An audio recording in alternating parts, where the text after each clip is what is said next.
Hola, bienvenidos a otra clase de Derecho Internacional Público, Derechos Humanos y Derecho Internacional Humanitario. Hoy veremos el Ius ad bellum y el Ius in bello. Bueno, como ya hemos visto al comienzo de nuestras clases, el Derecho Internacional Público se compone por distintas ramas que están relacionadas entre sí.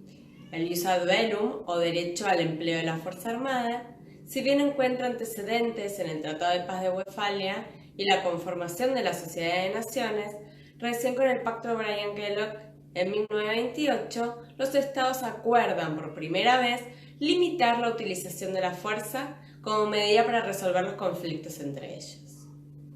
No obstante, establecieron la excepción de que si un estado la utilizaba y violaba el pacto, el otro estado podía recurrir a la guerra para defenderse, con la misma naturaleza de aquella agresión. El cambio sustancial se da con la Carta de las Naciones Unidas, donde los estados renunciaron a la utilización y amenaza de utilización de la Fuerza Armada. Al final la Carta, también aceptaron principalmente que la Fuerza Armada debía ser regulada jurídicamente y que las Naciones Unidas sería el órgano responsable de mantener la paz y seguridad internacional. Es por ello que las decisiones tomadas por dicha organización tienen el carácter de obligatorias y que el Consejo de Seguridad es el único habilitado para determinar si los actos llevados a cabo por un Estado constituyen un quebrantamiento de la paz, o un acto de agresión, o una amenaza a la paz, y cuáles son las medidas pertinentes para mantener o restablecer la paz, siendo la utilización de la Fuerza Armada la excepción. En cambio, el ius in bello, conocido también como derecho en la guerra, son las normas jurídicas que tienen por objeto proteger a las víctimas de los conflictos armados, limitar los medios y métodos de combate en vistas de evitar sufrimientos y daños innecesarios. En el ius in bello se conjuga el derecho a los conflictos armados y el derecho internacional humanitario.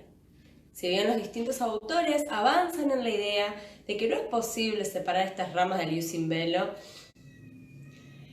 de forma histórica y académicamente se le han delegado el derecho internacional humanitario, la protección de las personas, bienes afectados o que podrían ser afectados por los conflictos y combatientes que han quedado fuera de combate, mientras que el derecho internacional de los conflictos armados, o más comúnmente conocido en la jerga militar como DICA, se encarga de limitar los medios y métodos de combate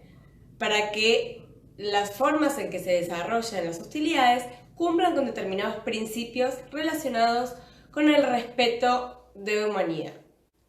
En este punto, entonces, debemos reflexionar si el concepto de conflicto armado es lo mismo que el concepto de guerra. Conforme el mundo se fue complejizando, se comenzó a hablar de conflictos armados más que de guerras, ya que el concepto de guerra implica la lucha armada entre dos o más estados, lo cual es un término acotado y específico que no comprende muchas situaciones de enfrentamientos armados que se fueron dando en el mundo.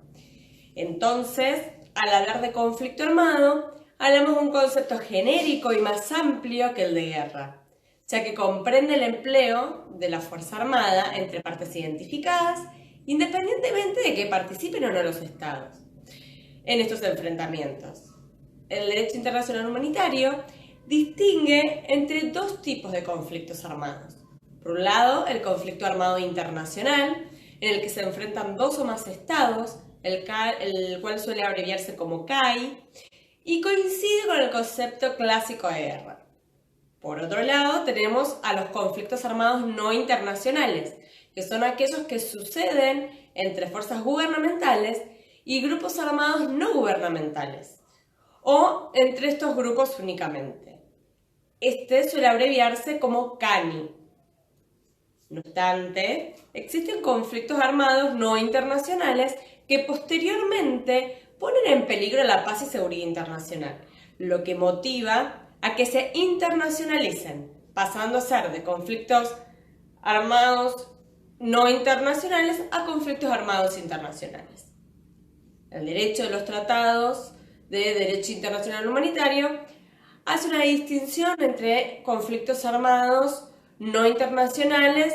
y los trata en el artículo 3 común a los convenios de Ginebra de 1949 y conflictos armados no internacionales definidos también en el artículo 1 del protocolo adicional número 2.